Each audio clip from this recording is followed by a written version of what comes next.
A visionary librarian. In the early 20th century, Edward Curtis and Lulu Miller were, for all intents and purposes, mavericks.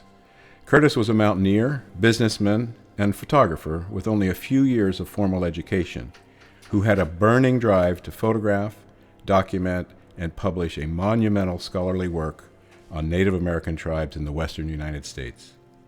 Miller was a single woman who rose to director of Muskegon's Hackley Public Library, and following that, became only the second female art museum director in the United States when she was appointed director of the Hackley Art Gallery, now the Muskegon Museum of Art.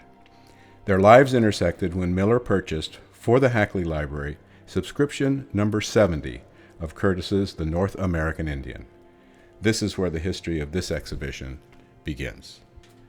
On January 3, 1907, Lulu Miller was named director of the Hackley Library, opened by Muskegon Public Schools in 1889.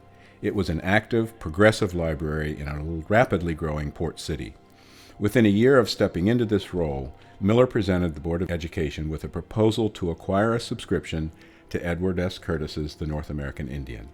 How she convinced the school board to spend $3,000, that's over $75,000 in today's money, on a 20-volume work of scholarship and photography that even then was going to take a number of years to complete, is a mystery.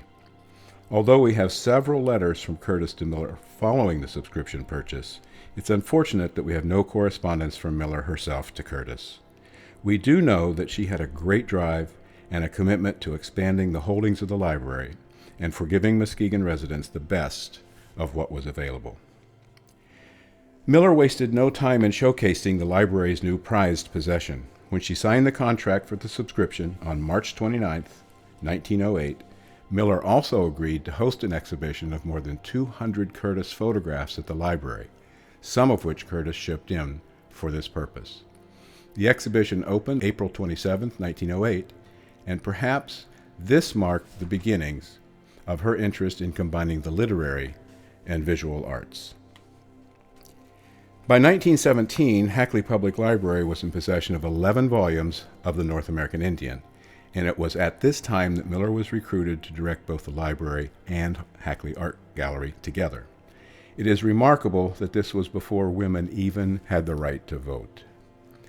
Miller resigned from the library in 1921, but continued as the Hackley Art Gallery director.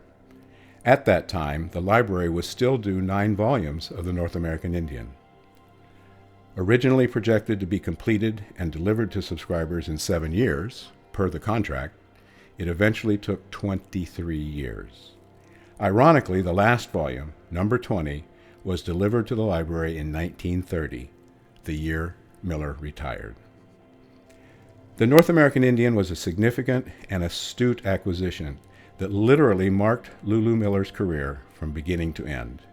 We are indebted to this bold, visionary woman for her passion and her drive to take risks that enriched our community, expanded our knowledge, and added to the rich fabric of our cultural history.